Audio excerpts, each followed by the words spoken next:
Sejam muito bem-vindos ao primeiríssimo episódio do Construindo Empresas, o podcast que pretende trazer para vocês tanto problemas quanto soluções, novidades, tudo no ramo do empreendedorismo. Sem papo de coach, sem ensinar a criar a roda novamente, do zero até a solução dos problemas. E hoje, para este primeiro episódio, a gente trouxe o Adil Bastos. Tudo bom, Adil? Tudo bem, prazer, né? Obrigado por ter me convidado, primeiramente. É a primeira vez que eu participo e espero que seja uma conversa muito boa. Maravilha. Conta um pouquinho da sua história, formação, o que você já passou, o que você já atuou. Perfeito, vamos lá. Hoje sou formado em administração de empresas, tenho um intercâmbio na Europa também, onde eu me formei em administração e economia. Certo. Bom, já atuei em muitas áreas. Então, eu já atuei como educador financeiro, já tive um mercado, hoje sou do tributário. Certo. Já também tive algumas coisas assim vamos dizer, rápidas, né, que não deram muito certo, mas que eu tentei também. Então, intermediação de negócios, que eu também já participei, mas acabei encerrando isso por conta de, como eu posso dizer, é um mercado muito prostituído, né? Vamos dizer assim. Mas o que eu já fiz? Também, desde moleque, eu sempre fui desenrolado, vamos dizer assim. Uhum. Então, desde moleque, sempre lavei carro, fiz mudança, aí depois fui crescendo. Aí eu fui trabalhar numa empresa. Com 18 anos, eu fui trabalhar numa empresa que fazia intermediação bancária. Então, a gente pegava, que era com empréstimos com garantia. Certo. Então, empréstimos com imóvel, veículos, enfim. E para trabalhar lá, eu comecei a fazer um curso de administração. Gostei de aprender administração. Comecei a consumir o conteúdo, assim. Então, além do curso, eu estudava por fora, via vídeo no YouTube. E daí eu acabei acostumando e falei, cara, eu quero trabalhar nessa área, assim. Eu vi que para você trabalhar no administrativo, você tinha que ir para escritório, tudo, empreender. Então, eu falei, cara, eu vou seguir por esse caminho aqui. Aí eu fui seguindo por essa trajetória, vamos dizer assim. Mas é basicamente isso que eu, assim, de uma forma resumida, né? Sim. Isso que eu já atuei, já fiz. Mas hoje mesmo eu sou do tributário. Faço parceria, né, com uma empresa e nós ali trabalhamos com a parte de redução de impostos federais. Então, hoje, por isso que eu faço tanta reunião. Eu vim todo arrumado também por causa disso. Que eu estava numa reunião, saí e já vim direto para cá. Certo. Então, isso que eu faço, né? E isso é bem importante, né, reduzir os tributos, porque muita gente fala de sonegação, de fazer coisa errada. Existe muita forma de reduzir isso legalmente, né? Sim. Isso é o que acontece. Hoje no mercado, também é um outro mercado que vamos dizer que é prostituído. Assim, o Brasil inteiro né, em geral. Mas é um mercado porque, assim, muitas empresas fazem recuperação de crédito. Certo. Então, recuperação de crédito é assim, você passou 5 anos pagando uma guia de 5% de imposto. Aí veio mudou a legislação, mudou a reforma tributária, e daí o que acontece, a guia que era 5% passou a ser 2%. Então, aqueles 3% que você pagava, que você estava pagando a mais, vamos dizer, esse crédito ele pode ser recuperado de tudo que você já pagou. Então, muitas empresas começam a trabalhar esse crédito. Então, o pessoal começa a pegar esses créditos, vira para o empresário e fala, olha, você tem 1 milhão, vamos supor que a guia de imposto dele é 100 mil. Aí o pessoal pega essa guia, ele fala assim, ó, você tem 1 milhão. Então, ele pode abater esse 1 milhão em 10 meses, né? Certo. E o pessoal normalmente faz isso. Isso é a recuperação de crédito. Ele recupera um crédito que o empresário pagou a mais e o empresário dilui nos impostos. Aí, beleza. Ele não recebe o dinheiro, ele vai pagando menos nos outros meses. Isso. Ele é praticamente isso, né? E só que o que acontece? Muitas empresas acabam... existe assim um crédito verde, o amarelo e o vermelho. Aí quando o vermelho é o pior, então é um risco do empresário ser glosado. Então acontece assim, esse crédito ele não era um crédito que poderia ser utilizado.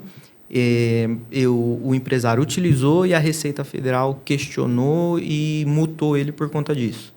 Então, isso é um crédito vermelho. Então, o que acontece? Muita empresa, contabilidades, advogados, tributaristas, trabalham nessa área, fazem isso e acabam prejudicando o empresário, porque ele, por um mês, ele fica ali, ele consegue recuperar, consegue trabalhar o caixa dele, só que isso prejudica depois na frente, porque é multado, é uma multa de 140%, Nossa. então é uma multa alta, né? E aí muito empresário fica com receio de entrar e fazer isso. Só que no nosso caso, lá onde eu trabalho, que eu vou evitar de falar o nome, porque o pessoal falou, sim. Mas lá onde a gente trabalha, a gente não trabalha com essa recuperação de crédito. Não é por... Essa mais arriscada. Isso. O que a gente faz, na verdade, a gente tem um fundo de investimento em direitos creditórios, que ele vem, né, de uma ação contra a união de uma família. E daí o escritório comprou uma parte dessa ação, que já é um crédito líquido e certo, vamos dizer assim. E daí a gente utiliza esses créditos, por ele ser um crédito federal, que é da União, ele só pode ser abatido em impostos e guias federais. Então, a gente abate esse imposto, né, para o empresário, e daí ele consegue uma redução ali de até 30% na guia dele. Então, uma guia de, vamos supor, ele paga 100 mil de guia, vou deixar mais redondo, né, 100 mil. Desses 100 mil, a gente consegue quitar 90 mil da guia para ele, e ele paga o mínimo do DARF, que é 10 mil. Isso é exigido pelo município, enfim. E daí, desses 90 mil, ele só precisa pagar para a gente ali 63 mil, mais ou menos. Então, no total, ele vai pagar 73 mil de uma guia de 100 mil, ele vai pagar 73 mil. Então, ele teve uma redução ali de um desconto ali e tudo, ele conseguiu economizar aí 27 mil. Então, 27 mil, você pegar 12 meses disso aí, dá mais de 300 mil por o empresário.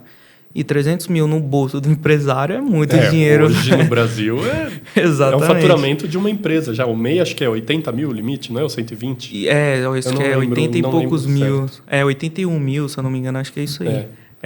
E a gente faz... a gente faz 4 meses faturando. Exatamente. Aí a gente consegue trabalhar dessa forma. Então, assim, pro empresário é muito vantajoso. Sim. E aí o escritório, né, ele tem toda a segurança, tem toda uma assessoria por trás disso. Então, pro empresário é vantajoso. E os nossos honorários já está incluso no... naquele deságio, né? Isso, no deságio. Então, quando ele paga a guia, a gente está recebendo junto, então ele não tem custo nenhum. Caramba, então, isso é legal. É muito bom para o empresário. E como eu sei se a minha empresa pode ter esse desconto? Ou qualquer ramo pode? A gente trabalha exclusivamente com empresas do lucro real e presumido. Certo. Então, a gente... por que a gente trabalha? Porque empresas do Simples Nacional, as guias de impostos são unificadas numa só, que é o DAS. Entendi. Então, a gente trabalha só com essas empresas do lucro real e presumido. Porque isso daí, é via DARF, né? Isso, que daí tem CSLL, IRPJ, que é trimestral, né? Tem o PIS, COFINS, então tem as guias federais ali que dá para abater. Mas, assim, empresa específica não tem, se ela está no regime do lucro real e presumido, ela entra, pode ser alimentício, varejo, atacado. Então, pode ser qualquer nicho, qualquer empresa, desde que esteja enquadrado no lucro real e presumido. E também indústrias a gente trabalha, que a gente reduz o IPI, tem um dumping, que é uma... como posso falar? É um imposto meio que injusto para as indústrias, né? Que é como assim, por exemplo... as indústrias conseguem vender o material de uma forma competitiva, eles vendem abaixo eles vendem com um valor abaixo do custo de produção deles. Certo. Então, isso acaba, vamos dizer, sendo como se fosse de má fé, assim, né? Porque, vamos supor, eu estou produzindo aqui nacionalmente. Então, o meu custo para produzir é R$100. Então, eu tenho que vender ali uns por R$110 para eu ter um lucro ali. Certo. Aí vem um cara que produz, ele tem um custo de R$100, só que ele vende por 90. Então, existe um dumping em cima desses R$90 para que ele não venda abaixo. O mercado como um todo, né? Isso, exatamente, que não seja prejudicial. Daí tem esse imposto, a gente também consegue, dependendo de como for, a gente consegue negociar. Lógico que tem toda uma análise, né, em cima disso, mas a gente consegue abater também esse imposto, o IPI. A gente também tem uma operação no Paraguai, onde a gente leva empresas para lá, pela lei de Maquila. Então, isso é legal. Isso interessa, cara. É um assunto que estão falando bastante, né? Cara, é um assunto que está totalmente em alta. E agora também, com a lei de Maquila, tem uma atualização que eles podem levar empresas de serviços. Então, antes era só indústria. Então, você tinha que produzir, antes tinha que ter uma produção para poder ir.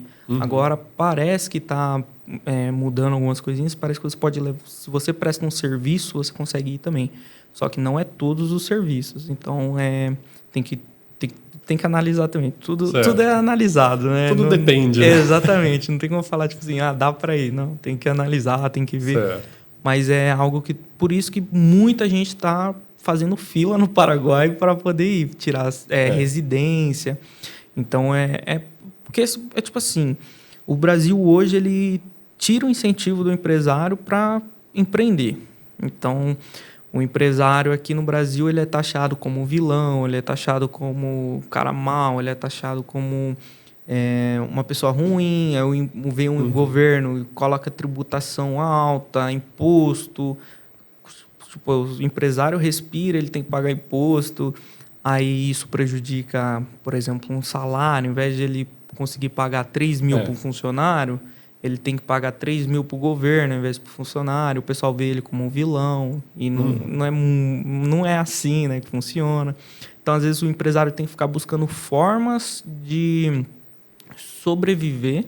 E muitas vezes é uma forma ilegal, é uma forma ruim, uma forma que prejudica, às vezes, o funcionário, o colaborador. E então, por isso que às vezes o pessoal tem essa visão de que o empresário é ruim. Mas ele só está tentando sobreviver num país que não incentiva ele. Nenhuma. Exatamente. Então é isso, cara. E insistindo nessa história do Paraguai, que isso interessa pessoalmente. Eu li esses dias sobre isso e fiquei com bastante dúvida. É viável? Vale a pena financeiramente? Muito. É que eu não tenho aqui o computador, mas normalmente a gente tem uma planilha para apresentar isso. Mas, assim, vamos supor que o custo de operação de uma indústria, ele vai gastar, na operação, ele vai gastar 300 mil numa produção. Se a gente leva isso para o Paraguai, esses 300 mil vai cair pela metade. Então, tipo, mais da metade. Ele vai gastar, sei lá, 140 mil para uma produção que aqui no Brasil custa 300 mil. Certo. Aí o pessoal pergunta, será que vale a pena? Porque meus clientes são nacionais, né? São do Brasil. Vale a pena eu realmente ir para fora, para exportar depois para cá? Mas vale. Se você colocar tudo isso num papel, você vai ver que mesmo tendo o custo de exportação e dependendo do que você exporta, às vezes você tem um incentivo do Paraguai para isentar a exportação, principalmente aqui para o Brasil. Então, você acaba tendo muita vantagem. O seu custo operacional, você ainda sai comparando ao Brasil, você sai com uma economia, né? Você sai com... você economiza mais do que produzindo dentro do Brasil. É caro para mandar a empresa para lá? A gente, lá no escritório, isso daí varia também de vários escritórios, né? Mas no nosso, lá a gente tem uma assessoria. Então, a gente leva a indústria para o Paraguai, e daí como funciona? Ele precisa primeiro tirar a documentação. Então, a gente cobra um valor ali de $5.000, porque é em dólar lá, né, no Paraguai. Então, $5.000 para ele poder ir. Porque também o que a gente faz? A gente não só cobra para fazer. Então, a gente leva o empresário até a cidade del Leste. Lá na cidade del Leste, a gente vai fazer a apresentação, vai mostrar a cidade. A gente tem alguns contatos internos que podem facilitar essa documentação. Aí a gente leva o empresário, mostra também para ele, por exemplo, eu tenho uma indústria de pneu, um exemplo. Qual o melhor lugar para minha indústria começar? Aí a gente vai visitar, vai mostrar para ele, falar, olha, geologicamente aqui é mais viável para sua empresa começar. Aí a gente mostra, tem uma contabilidade já que a gente indica, tem toda uma assessoria de acompanhamento. Então, para o empresário ir tirar a documentação, abrir a empresa e a conta de movimentação, ele precisa ir 3 vezes no máximo, 3 a 4 vezes no máximo para o Paraguai, para ele conseguir tirar a documentação.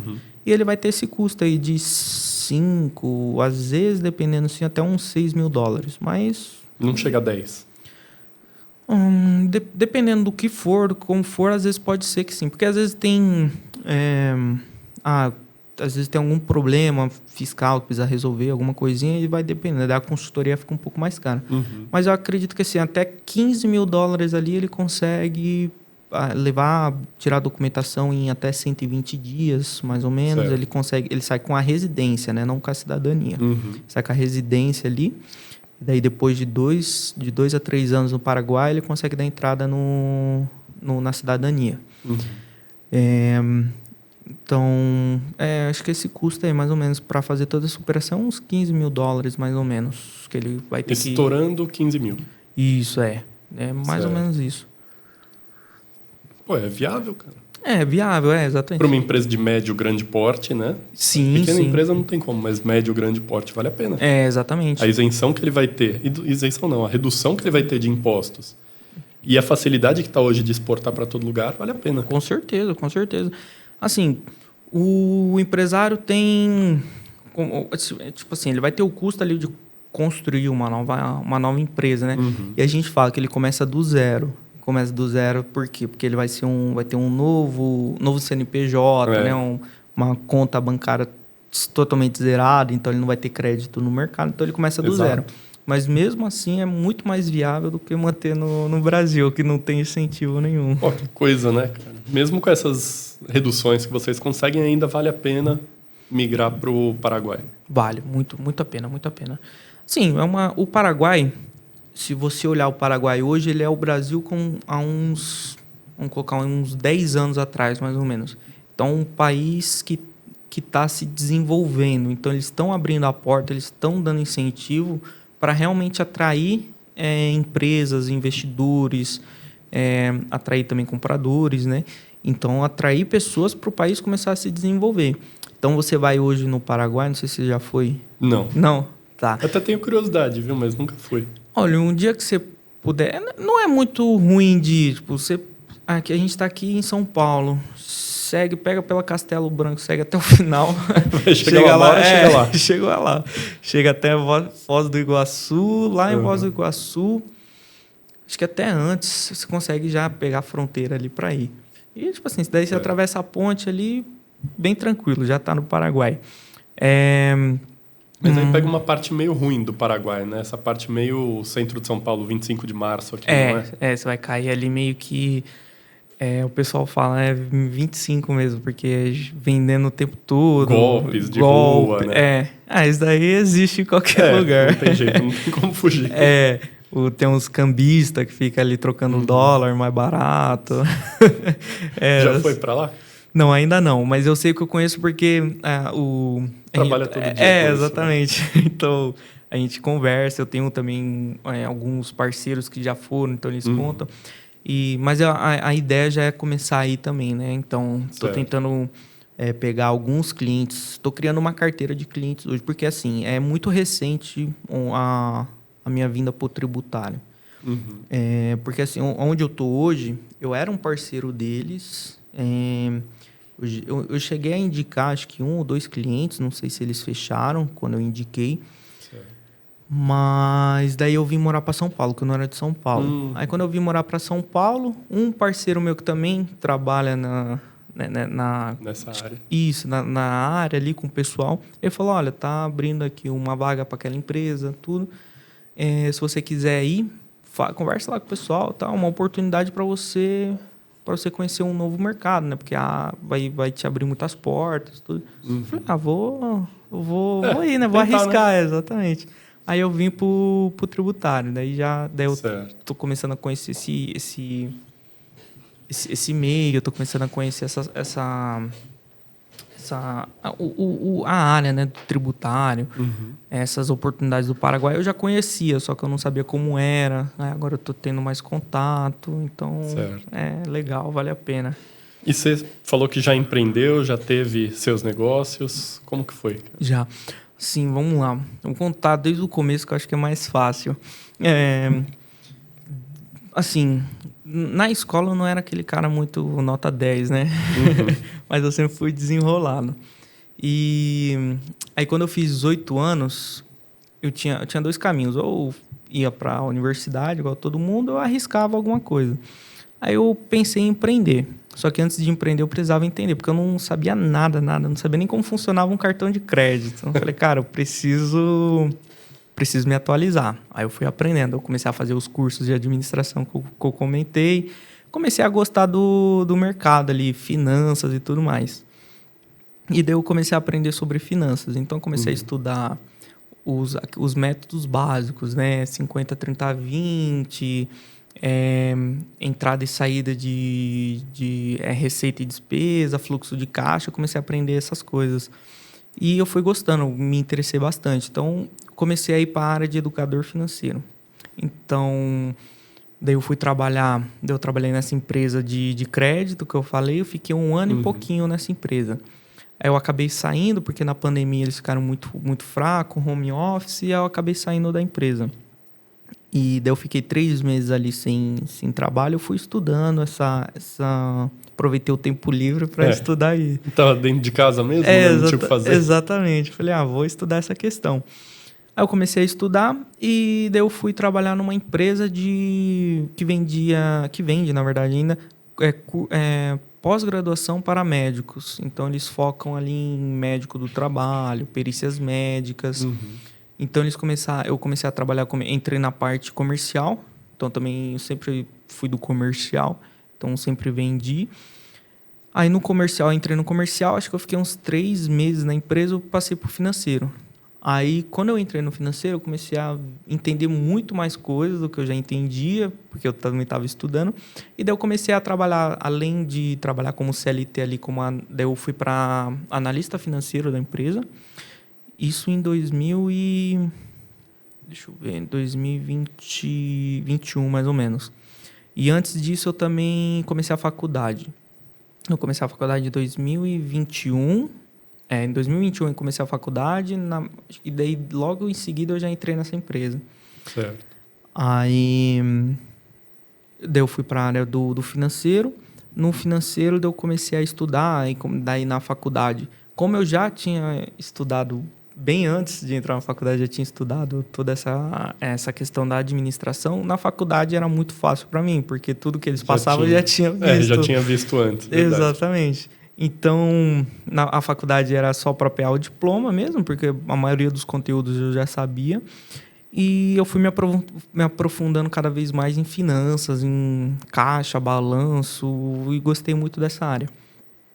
E daí eu comecei a trabalhar como educador financeiro. Então, ajudava algumas pessoas próximas de mim ali a fazer ali por exemplo, o pessoal virava para mim e falava, putz, eu não tenho dinheiro para comprar isso, não tenho dinheiro para viajar. Eu falava no final de semana, vamos sair para tal lugar? Pessoal, não tenho dinheiro, tô meio ruim. Eu falava, deixa eu ver suas contas, deixa eu ver como que tá o seu salário, tudo ali. E a gente organizava, daí eu fui ajudando as pessoas. E daí eu falei, vou me tornar um consultor financeiro. Eu fui estudar para ver como que funcionava essa área.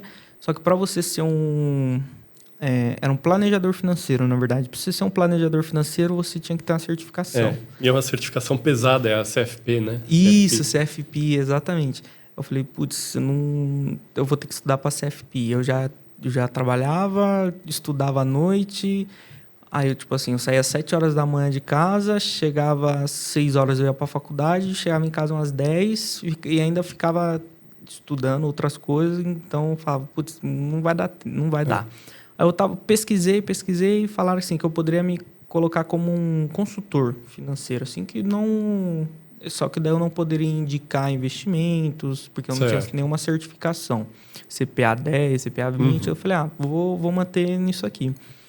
Aí eu fui fazendo isso aí por um tempo. Então, enquanto eu trabalhava de analista financeiro, eu fazia isso por fora, via... Sempre que alguém perguntava, eu quero investir, porque daí começou aquela onda de trade, de não sei o quê, em 2000 e não sei quanto.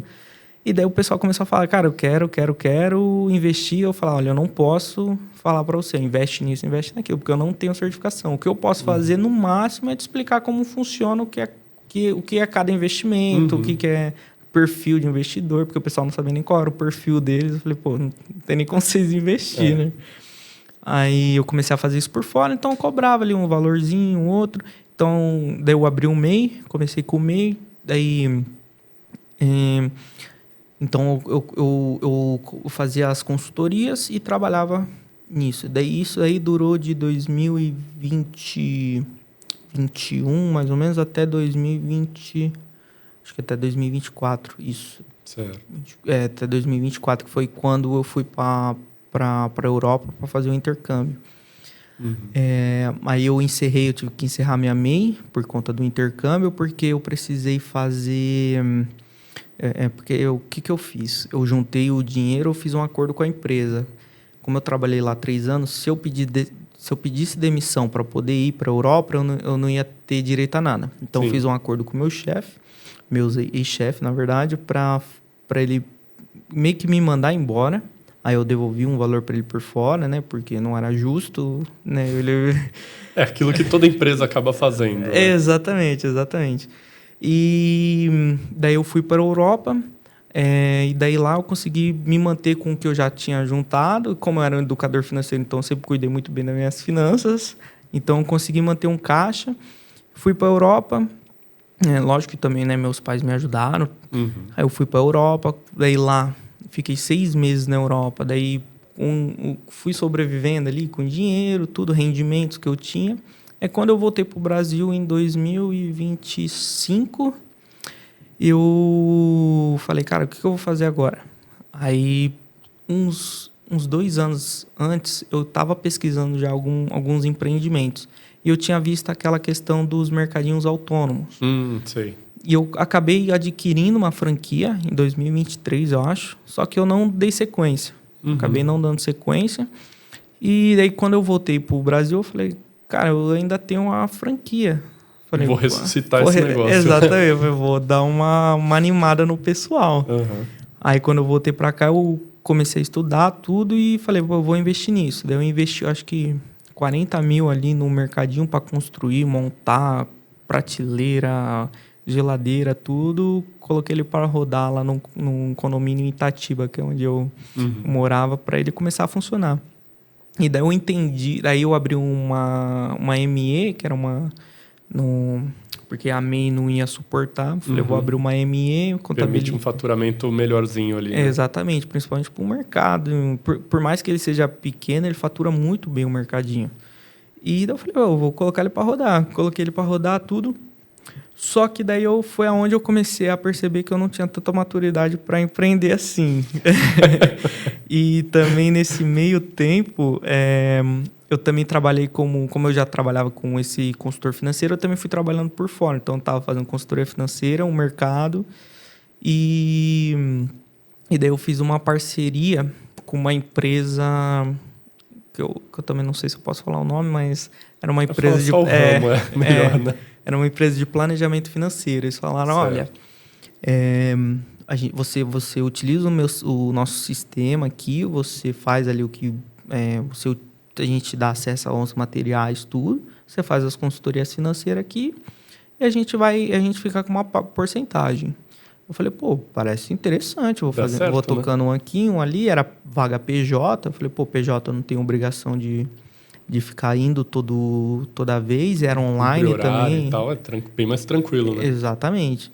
Só que daí, quando eu comecei com essa empresa, já estava com o mercado rodando. Comecei com essa empresa, eles me cobravam muito. Tipo assim, o dia todo. Cara, tá ligando? Fez quantos agendamentos? Aí eu falava, e daí todo dia tinha um alinhamento, só que os alinhamentos eram assim, 2, 3 horas de alinhamento, Nossa. treinamento e não sei o que, não sei o que. E isso daí foi me consumindo, porque além disso tinha um mercado, então às vezes acordava às 6 da manhã para passar o dia todo fazendo atendimento de consultoria, planejamento, e para no final do dia pegar, puxar a lista do mercado para ver o que estava faltando, para no outro dia abastecer, limpar, e isso começou a me consumir muito. E daí o mercadinho começou a ter roubo, furto, Putz. aí o meu faturamento assim começou a cair muito, muito. Eu acho que tinha um mês que eu tinha faturado tipo assim 20 mil no mercadinho. Aí depois, no outro mês, o faturamento foi tipo 10. Falei, pô, caiu 10 mil de faturamento. Eu falei, cara, não tá muito certo isso. Aí eu comecei a olhar, eu fui ver a câmera. Daí só que para você ficar olhando a câmera o dia todo e fazendo as outras coisas, não tava conseguindo conciliar nada. E daí foi aonde vamos dizer, eu quebrei, né? A primeira empresa. Mas eu aprendi bastante. Assim, foi um período que eu aprendi bastante. E daí eu consegui vender o mercadinho. Um rapaz que ele já era dono, assim, de vários... De outras unidades. Isso, ele virou e falou, olha, eu vi ali uma oportunidade boa, tô buscando para comprar. Você quer vender? Eu falei, opa, vamos embora. É hoje, né? Eu falei, opa, é hoje. E daí essa empresa de planejamento financeiro, eu acabei me desvinculando deles. Falei, olha, não tá legal. E também não era muito justo a porcentagem. Eles falaram que eu me pagar 30% de tudo que eu ganhasse. É baixo. Falei, tudo bem, mas eu ia ter acesso a um sistema deles, tudo. Falei, vamos embora. Você sente que vai ter uma infraestrutura por trás, né? Que vai te ajudar aquilo. Exatamente. E um amigo meu, que ele é empresário, ele me falou uma vez o seguinte: se você quer se tornar um especialista em alguma coisa e você ainda não tem uma estrutura, se vincula a alguém que tem uma estrutura. Por mais que você ganhe menos, pelo menos você vai ter uma estrutura já por trás e assim você consegue construindo a sua imagem. Acho que quem fez isso foi o Renato Cariani. Não sei se você conhece. Sim. O que ele fez? Ele sempre trabalhou em várias marcas, mas ele sempre associou o canal dele a ele. Então, ele sempre cresceu a imagem dele. Sim, Então, porque se ele saísse de uma marca, ele já tinha uma estrutura, uma imagem para ir para outra marca, para vender alguma coisa dele. Então, esse meu amigo me deu esse conselho. Ele falou, olha, segue esse mesmo caminho. Daí eu acabei me vinculando o pessoal, tudo. Só que daí, no final, eu vendi, eu acho que 10 mil para esse pessoal dessa empresa. E eles viraram para mim e falaram, eu falei, pô, se eu vendi 10 mil, 30%, acho que é uns 3 mil reais ali para eu receber. Eu falei, tá ótimo, né? Chegou o dia do pagamento, eles me pagaram, tipo, 300 reais. Eu falei, ué, por que vocês me pagam 300 reais? Daí eles foram me explicar, não, é porque a gente cobra em cima da parcela. Eu falei, mas peraí, o cara te paga, a pessoa, por mais que fosse a parcela, a pessoa pagou no cartão, então eles receberam à vista. Eu falei, pô, vocês receberam 10 mil à vista, vão me passar só a parcela e você fica com 300 reais no mês. Tipo, exatamente. paga nem a gasolina. Exatamente. Eu falei, pô, trabalhei tudo isso aqui o mês inteiro, eles me cobrando, era tipo, às vezes eu ficava 10 horas trabalhando lá o dia todo, em ligação, reunião, não sei o quê. Eu falei, pô, tudo isso aqui para vocês me pagarem só 300 reais. Eu falei, cara, não tá certo, não quero, exatamente. Eu encerrei lá a parceria. Eles ainda me passaram um termo lá, falando que... como que era que eu não poderia trabalhar mais na área por 2 anos, que se eu pegasse qualquer cliente deles, eu ia pagar uma multa de, tipo, 500 mil reais. Falei, cara, nem assinei aquilo lá. Falei, não tem condições. Exatamente, porque os leads que eu tava trabalhando era tudo meu. Então, tipo assim, eram pessoas próximas, eram amigos. Então, eu falei, cara, não vou. O seu pai investe com você pode mais ajudar ele depois, porque porque senão eu vou ter que pagar 500 mil pro pessoal lá. Eu falei, velho, da onde? Ninguém nunca vai assinar isso aqui. Eu nem assinei aquilo lá, larguei mão, o pessoal também não me cobrou. Enfim, encerrou tudo. E eu tava aí, fiquei só com o mercadinho. Eu falei, vou tocar o mercadinho por enquanto. Aí aconteceu aquilo lá, começou a cair muito faturamento, Eu trocava a mercadoria, ficava lá, vencia, não vendia. Eu fui trocando, fui perdendo muito dinheiro com isso. E por que você acha que caiu tanto assim o faturamento, cara? Cara, porque foi um erro meu de entender como funciona o mercado o mercado de alimentício. É o mercado de mercado, né? Exatamente. Como que funciona? Se você tem, por exemplo, um rapaz que comprou de mim o mercado, ele tem, acho que 15 lojas. Então, o que ele faz? Ele já compra direto na fábrica. Então, ele tem um centro de distribuição próprio dele, onde ele compra da fábrica, recebe tudo lá e distribui para as unidades. Certo. No meu caso, só tinha um. Então, o que eu tinha que fazer? Eu tinha que ir, por exemplo, no Açaí, no Tenda, que lá em Itatiba tem um Tenda com atacado. Então, eu tinha que ir nesses mercados, fazer uma pesquisa tipo, de precificação. E é ruim, porque tipo, tem dia que a Coca-Cola no Tenda vai estar, sei lá, R$9, no Açaí vai estar 11. E tem dia que no Açaí vai estar 9 e no Tenda vai estar 11. Só que para você saber disso aí, você tem que ficar indo... Você tem que ir lá, né? Exatamente.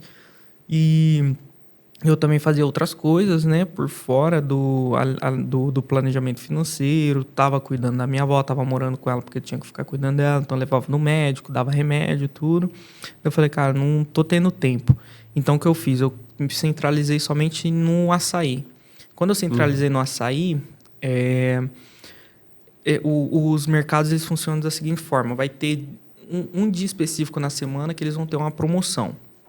Então, promoção de refrigerante. Vai ser tipo aquele dia específico, o refrigerante vai estar muito barato. Então, qual que é a lógica? Que eu não entendia. Você tem que comprar, em vez de eu comprar só tipo 6 refrigerantes, que era um fardinho que cabia na geladeira, eu tinha que comprar tipo 10 fardos para guardar, para quando acabar aquele lá, eu já ter um para repor no mesmo preço. Porque, vamos supor, hoje eu fui e estava R$10. Na próxima semana já vai ter saído dessa promoção do mercado e já vai ter subido o preço. Então, o que acontecia? Eu não percebi isso. Então, toda semana eu estava comprando. Então, eu comprava às vezes por R$9, R$10, às vezes 12, dependia do preço. E o que acontecia? A minha precificação no mercado era única. Então, não minha tinha como margem... fazer essa flutuação para o seu cliente. Exatamente. Então, minha margem de lucro estava variando muito e eu não estava percebendo isso. E aí foi o meu erro. Então, eu comprei marcas muito caras para a classe econômica do condomínio. Então, para um pão de forma. Eu olhei e falei, o pessoal vai querer algo exclusivo. Eu comprei como que é o nome da marca? Aquele Visconde, que é um dos... é um pouco mais caro. Eu percebi, eu coloquei lá, o pessoal não comprou, venceu. Porque estava muito caro. Porque assim, eu comprava por R$5. Eu tinha que colocar uma margem. Normalmente as margens desses mercadinhos assim, para você conseguir fazer um fluxo de caixa legal, você tem que pôr uma margem aí de 60% em cima do produto. Se você quer ter um pouquinho de lucro, 70%. Se você quer ter para juntar dinheiro para conseguir expandir a sua empresa, o seu mercadinho, você tem que colocar de 80% para cima, 80% para cima. Então, tipo assim, comprar por R$5, eu vou vender por quase 10, hein? Se eu quiser realmente expandir ali. E aquela coisa, o cara só vai comprar se ele precisar naquele exato momento do pão, né? Senão ele vai ter um outro mercado que acaba sendo mais viável. Exatamente. Isso daí foi o meu erro. Então, eu não percebi isso. Daí, muitos produtos começaram a vencer. Eu não fiz um fluxo de caixa legal. E também, muito novo, ganhando muito dinheiro, assim, o que eu fazia? Saía final de semana e gastava. Exatamente. A gente acha que nunca mais vai acabar, né? Exatamente. Vai comprar carro, vai viajar. Isso. Então, compra carro, viaja. Então, tinha dia que eu acordava estressado, eu falava, cara, eu não vou fazer nada. E ia, sei lá, para um bar, fazer alguma coisa, saía com alguém para distrair a cabeça. E daí... o dinheiro ia correndo, daí no outro dia tudo que eu deixei de fazer no dia tinha que fazer no outro dia. Então foi um acúmulo. E daí eu acabei quebrando o caixa do meu mercado. E também ocupava muito meu tempo, porque eu tinha que limpar, tinha que abastecer. Então era bem corrido, muito corrido. E assim, não tinha funcionário, não tinha pelo menos problema trabalhista, não tinha. Não, pelo menos isso daí não. É porque assim, como até no começo eu tava ganhando bem, eu até tava vendo de colocar alguém para pelo menos fazer a reposição do mercado, que era um rapaz interno lá do condomínio, que uma vez ele foi, viu que a luz estava queimada. Daí eu tava em Minas Gerais, na casa da minha irmã. Daí ele mandou uma foto pra mim e falou, cara, a luz tá queimada aqui. Eu falei, putz, você consegue trocar pra mim? Ele falou, consigo. Daí ele foi, trocou, eu paguei uns R$ 50 a mais ali pra ele, pela ajuda. Daí ele falou, pô, tudo que você precisar, o que você quiser, pode me chamar, tudo que eu faço. Daí eu falei, pô, acho que eu vou deixar ele pra repor. Eu acabei falando, não... Aí eu fui ver, tipo assim, ele falou, quanto que dá pra fazer? Eu acho que eu tava vendo R$ 80 por dia, de 80 a R$ 100 por dia pra ajudar ali, pra ele repor tudo. Só que daí você tem que pensar, eu fazia de 2 a 3 reposições na semana. Isso no mês já tipo, ia ir pra... acho que pra 1.100, alguma coisinha. Acho que era algo assim, eu não lembro. Eu sei que eu tinha feito a conta e ia ficar algo mais ou menos isso aí. Vamos colocar R$ 300, vezes 4 ia dar uns R$ 700, mais ou menos. Mais ou menos isso, uns 700 a R$ 1.000, acho que era isso. Eu falei, putz, vai ficar pesado, né? Daí, porque o caixa já tava ruim. Já tava apertado, né? Exatamente. Daí eu falei, não sei, eu vou pensar. Aí eu acabei não pegando ali uma ajuda e fui fazendo por fora. Aí eu não tinha esse problema, pelo menos, com ninguém, né? Com funcionário, ninguém. Só que o ideal é você realmente ter alguém ali. Por mais que ele seja autônomo, você não pode confiar nas pessoas. Tem um copo de água para mim? Você não pode confiar nas pessoas, porque por mais que seja dentro de um condomínio, por mais que seja dentro de um lugar assim mais seguro, vamos dizer assim, o pessoal faz sacanagem. É adolescente que na sexta-feira à noite sai com os amigos, aí quer ficar zoando dentro do mercadinho, às vezes quebra alguma coisa, enfim. Aí, é meio chato. E tem um... Muito obrigado. E você ficou quanto tempo com o mercado ao todo? Eu fiquei quase um ano com ele. Foi quase um ano. Nossa, ficou bastante tempo. Foi bastante. Não, foi um ano ali bem tipo assim, bem sofrido. Puxado. Bem sofrido, bem puxado. Mas, assim, foi algo para aprender, porque, assim, qual que era a minha mentalidade? Eu sempre fui bom com finanças. Depois, estudei administração, fui para fora, vi como funciona. Falei, cara, vou tocar isso daqui com... Um pé nas costas, vai ser fácil. Exatamente. Mas é que são muitos detalhes, né? Você tem que pensar no caixa, você tem que pensar na logística, tem que pensar no abastecimento, na limpeza, na manutenção, que nem você falou da lâmpada. Exatamente. Acaba sendo muita coisa... E parece que é fácil, mas ao longo do dia você acaba com muitas funções, né? Muitas atribuições. Exatamente, exato. E daí foi onde eu percebi que o porquê que o empresário terceiriza e contrata pessoas. Porque não é que o cara não sabe fazer, ele até sabe fazer. Só que se ele for fazer tudo, ele vai ficar louco. Acaba sendo muito caro. Ele tem toda essa movimentação. Para ele parar e limpar aquele espaço, ele está pagando muito caro naquela hora para ficar limpando o espaço. Sendo que ele poderia colocar uma pessoa ali para passar a limpar e ir para outra unidade dele limpar também. Exatamente. Que nem aquela outra pessoa que você falou que tem acho que 15 mercados. Isso, exatamente. Para ele é fácil. Ele coloca uma pessoa... Cada dia faz uns 3 mercados, tá ótimo. Na semana ele limpou todos. É exatamente isso aí. E daí a pessoa só tem aquela função. E você acaba até fazendo aquilo com um pouco mais de... vamos dizer, mais qualidade, mais dedicação, qualidade, né? Exatamente. Por quê? Porque o meu trabalho é chegar lá e limpar. Então, o que acontece? Eu ficava cansado, porque eu tinha que abastecer, comprar, pagar... E acaba ficando coisa fora do horário também. Você tem que sair à noite para ir no mercado comprar coisa. No dia seguinte você já tem que chegar lá cedo para abastecer o mercado. Exatamente. E às vezes dava problema. Uma vez eu fui... Quando eu estava finalizando a universidade aqui no Brasil, depois que eu voltei... porque assim, eu fiz 3 anos de faculdade, eram 4. Eu fiz 3 anos, faltava um semestre. Na verdade, faltava um semestre para terminar. Eu fui pra Foi Europa, fazer o eu intercâmbio. encerrei, eu não encerrei, eu meio que pausei aqui para poder ir para lá. Então, quando eu voltei já fazendo a faculdade para finalizar e pegar o diploma aqui no Brasil também. Certo. Aí, eu fui fazer uma prova no dia, tipo, acho que era uma quarta-feira à noite. Fui fazer uma prova, cheguei lá, o pessoal me ligando.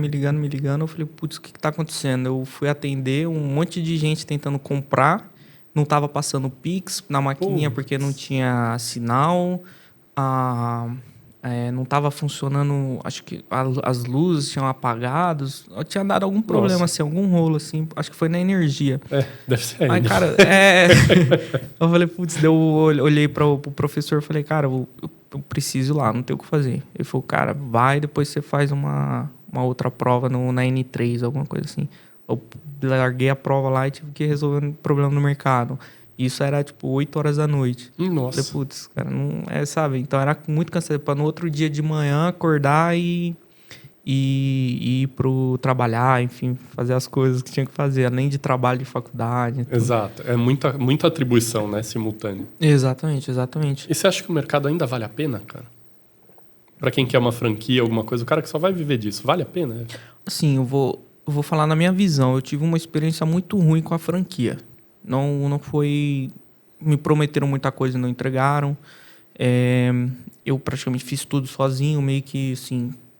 foi igual o rapaz que comprou de mim o mercado. Ele falou que ele cometeu o mesmo erro. Só que dele teve mais caixa para manter a empresa. Uhum. Só que ele falou que ele cometeu o mesmo erro. No começo você começa achando que é uma coisa, é totalmente diferente. A franquia não dá um suporte tão legal. Não sei se todas são assim, mas a que eu tive ali realmente foi uma experiência não muito legal. Não me deram suporte. Então é como se eu estivesse começando algo assim do zero, sabe? No escuro total, né? No escuro, exatamente. E com uma obrigação, porque a franquia geralmente você mantém com um custo alto, né? Uhum. Você paga um bom percentual para eles. Exatamente. E, cara, é praticamente assim, franquia. E isso, o meu pai, ele é muito bom de negócio, muito bom mesmo. E ele que sempre me deu dica. Ele falou, cara, você vai pagar... Ele falou pra mim, não fecha a franquia. Só que eu fui teimoso e falei, não, vou fechar. Fechei a franquia e falou, olha, não fecha a franquia porque eu já tive experiência com isso. Você, depois acontece qualquer coisa, você que vai, tipo assim, meio que ter que arcar com custo, com prejuízo, é você que vai ter que se virar. E eu falei, não é assim, o pessoal vai me ajudar, não sei o que, me prometer. Só que era papo de vendedor, né? Pra vender, o pessoal promete tudo. Na hora de que vai acontecer, é totalmente diferente. E eu não percebi, fui na onda e acabei dançando, né? Então, não me deram suporte nenhum. Eles viram que minhas vendas estavam caindo. Eles, vamos fazer uma reunião. Tá bom, fazia uma reunião com eles. Tá, o que vocês me dão de dica? Eu acho que você tem que trocar tal coisa. Pô, tá, isso daí é óbvio. Pô, eu sei que eu não tá vendendo, eu sei que eu tenho que trocar, mas por quê? Pelo quê? Não, vou te passar uma lista de uma das lojas que mais vendem aí na sua cidade. Putz. Passaram a lista, não tinha nada a ver, porque o condomínio não batia com a classe... a classe social, né? Social, econômica, não era a mesma. Porque eu sabia, eles falavam, condomínio tal vende tanto. Eu falei, tá, fui pesquisar o condomínio totalmente diferente, outra pegada, outras pessoas. E eu falei, cara, não... Tipo assim, não... Mas assim, o mercado por si só, o mercado ele é muito lucrativo. E esse negócio dá dinheiro, no caso. Dá muito dinheiro. Só que no começo, você só... Qualquer negócio, né? Que você vai abrir, no começo é sofrido. Mas porque assim, você chega do trabalho, você está passando na rua, você vai ver um chocolate ali, você vai comprar. Pô, às vezes, no almoço, o que eu fazia? Eu chegava ao horário do almoço, eu tinha um aplicativo. Eu mandava notificação. Ou almoçar com uma coca é muito mais gostoso. Aí eu via que as cocas vendiam bem. Vendia rapidinho. Exatamente. Por quê? Porque o pessoal pensa, pô, realmente, vou comprar uma coca, vou... Então, é algo que, tipo assim, o pessoal compra. Às vezes, dia de jogo, mandava, pô, hoje tem Palmeiras contra Flamengo. Pô, mano, uma cervejinha cai muito bem, as vendas, pô, aumentavam. Então, assim, é algo que vende, é um mercado muito bom, muito positivo. Só que Eu acho que, tipo assim, eu acho que se você for começar, comece sem ser por franquia para pelo menos testar. Porque se der ruim, você não tem que pagar ninguém. E aquela coisa, né? Você não tem um custo inicial tão alto, que a franquia ela te exige que você entre já com um valor determinado. Né? Exatamente, exato. O valor que eu entrei na franquia era um valor que eu poderia ter investido na compra de um container. Então, basicamente, né? Exatamente. Se duvidar até menos, o container não era tão caro. Recentemente eu dei uma olhada, não era uma coisa cara. Não, tem container que você consegue comprar por 8 mil. Tipo, muito barato assim, né? Tipo, vai fazer uma reforma nele ali, deixar ele bonitinho. Exatamente. Aí o que eu fiz? Me indicaram uma franquia, falou, compra nesse rapaz. Que me indicaram uma empresa lá de Joinville para comprar o container. Só para trazer até aqui foi tipo R$3.000. Só para o transporte, mais a antecipação do aluguel, que era 1.100. Cara, um absurdo. Um container de 10 pés, né? Que é tipo assim, 6 metros. Nem 6 metros, 3 metros, 3 metros por alguma coisa, por 2 metros. Acho que é 2,5, né? De largura, uma coisa assim. 2,5 por 3. Falei, cara, 1.100 nisso aqui, eu pego uma casa de 2 quartos. Por 1.100. Dependendo da cidade, dá para pegar mesmo. Exatamente, um apartamento, né? Você pega o preço, eu falei, cara, muito caro esses containers. E aí isso também foi uma das coisas que quebrou o meu caixa, porque 1.100 só do aluguel no mês de um mercado que faturava 20, 30 mil, cara, muita coisa, né? Sim. É bastante. E assim, aquela coisa, né? Todo mundo fala, mas 20, 30 mil é muito dinheiro. Mas calma, isso é faturamento. A hora que você tira o custo daquela mercadoria, isso aí já cai para menos de 10. Exatamente. Tira o imposto, já cai para 7, 6 ali. Exatamente. Então assim, dos 20, você acaba ficando com 4 ali na mão, exagerando. Isso, exatamente. E daí dá problema. Aí a mercadoria que você perde.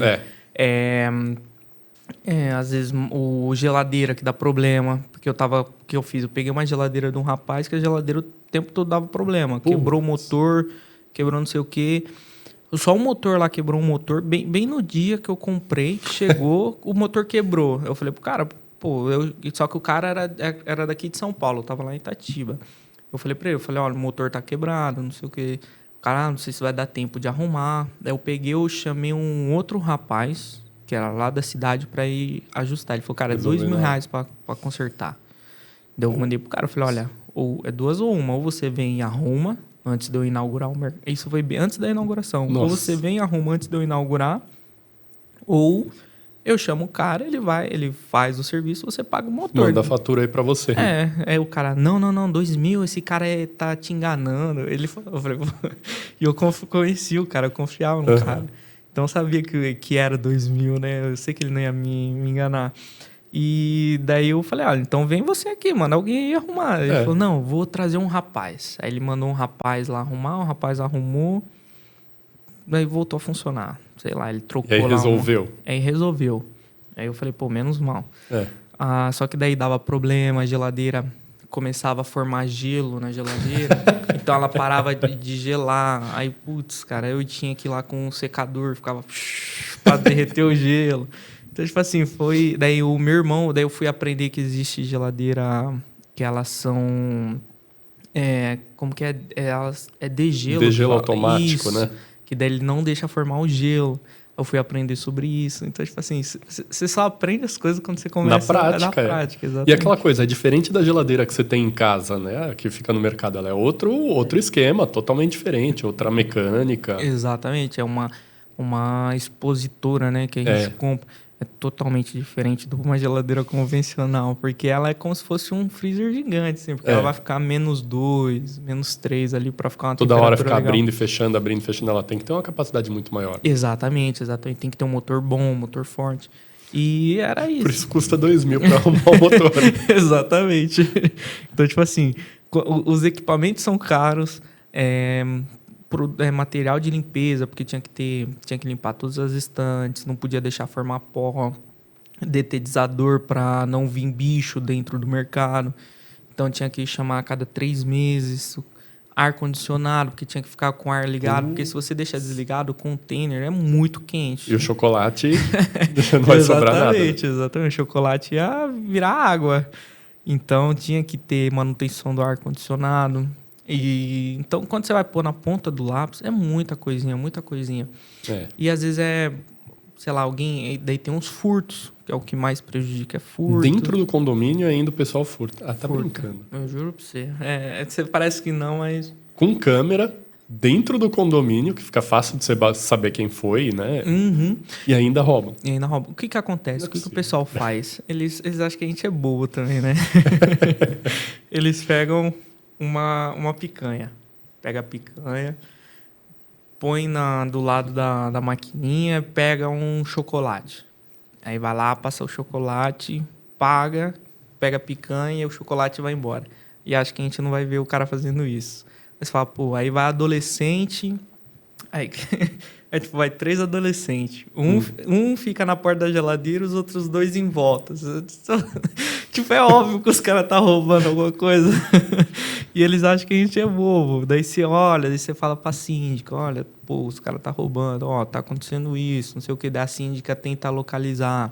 Aí às vezes não acha quem foi, ou às vezes é convidado, não é nem morador. Aí não tem o que fazer, né? Aí você vai fazer o quê? Vai cobrar quem? Não tem o que fazer. Aí você acaba levando o prejuízo, né?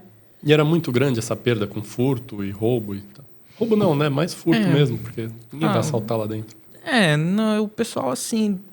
Cara, chegou um mês ali que bateu até... Acho que foi 500... Acho que isso aí, tipo, 500... Nossa. Assim. Porque tipo, é um vinho, é uma coisa mais cara, né? Coisa mais São cara. poucos furtos, mas de coisa mais cara. Exatamente. Então, tipo assim, o caixa... O caixa, tipo, sofre. Sente. O caixa sente. Exatamente. Então, tipo assim, porque o meu ainda era pequeno, não tinha tanta coisa assim. Mas tem... Por exemplo, quando eu mudei aqui para São Paulo, no condomínio que eu tô, tinha um outro mercado. E tinha um aviso gigante na porta.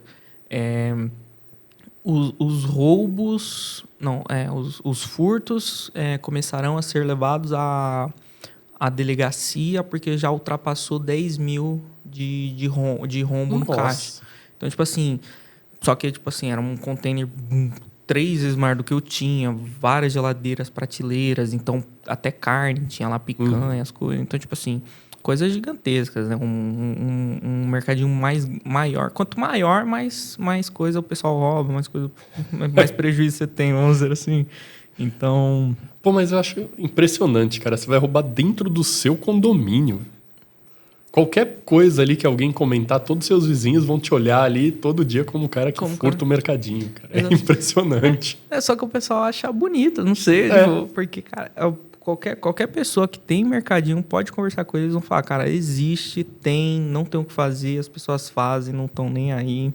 Às vezes e o pior é que às vezes é um adulto, criança, adolescente até vai, porque, pô, quando a gente moleque, já foi, né? moleque, a gente sabe como que é, tipo, vai fazer graça pros amigos, alguém que fala, eu duvido, você vai lá e faz. Então, beleza, só que às vezes é adulto, cara. Tipo assim, gente que tem filho, gente que tinha que dar o exemplo. E pega uma coisa que financeiramente não faz a menor diferença. Tipo, roubar, furtar R$10, R$15. Não, um Kit Kat que custa, tipo, R$1. Você fala, pô, cara, não dá, não. É muita cara de pau, assim. Mas não tem o que fazer.